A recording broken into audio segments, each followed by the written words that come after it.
I moved from Georgia to central New York, and every time somebody finds that out, they ask me, why on earth would you do it? Because their perception is that Georgia's better. I have my reasons, and I always say, because I love it. I like it. I wanted to move here. But there was a time in my life when I was chasing happiness in different places. I was moving from city to city, town to town, from relationship to relationship, from job to job. I would tell myself, if you just find the right corporation with the right values, then you'll finally be happy. If you just find the right person, then you'll be happy. If you just move to a city, then you'll be happy. If you just move to a small town, then you'll be happy. I would be in the honeymoon period for about a year and a half in each of those scenarios. And then I would start showing up again. Me, my unhappiness. The honeymoon period would be over and I'd be back in my cycle. And each time I would hit those lows, I would let it get to a point where I'd have to go back into therapy. And I was always making drastic decisions. I'm going to quit my job and move across the country. I'm going to break up with my partner and find a new job. Like, it was always like a plethora of things that I would change in an instant, and then I would crash out. And there came a point in my life when I had to really take a serious look at the patterns that I had created and realize that therapy wasn't the answer the last time.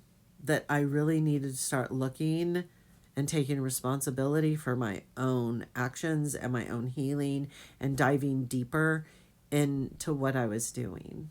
And I wish I could tell you, oh yeah, it happened overnight. I changed and everything was puppies and rainbows, but it was not. It took me close to 10 years, if not more, to actually get to a point where I learned how to change what's happening on the inside to reflect on what I desired on the outside. I would hire coaches, coach after coach, and they would get me to the awareness point, right? Where I would hear my snarky inner critic and I'd know exactly what she's saying, and they'd tell me to journal about it, to meditate about it, to, say affirmations, and none of it worked. None of it worked. She was still there. She was still rattling on in my head. But I really started diving into the brain science of it all because I'm like, I'm going to figure this out. If anyone can do it, Lynn, you can do it. And I put all my effort into it and I figured it out. And that's the Evolution 10X method. So there's that, which is mine, by the way. And I've helped hundreds of women move through this too. But the thing that I really would love for you to take away from my personal story is that it's not just you. It is not just you.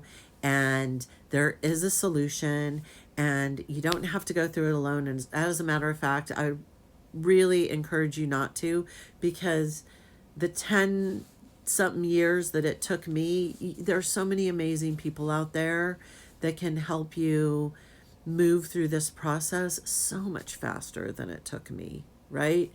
And just know that there's a light at the end of the tunnel and you can have change. It doesn't have to be struggle after struggle after struggle, and you don't have to sacrifice where you live, your relationships more than partners. You don't have to move from town to town. Your happiness is where you're at. Get that first, and everything else falls into place.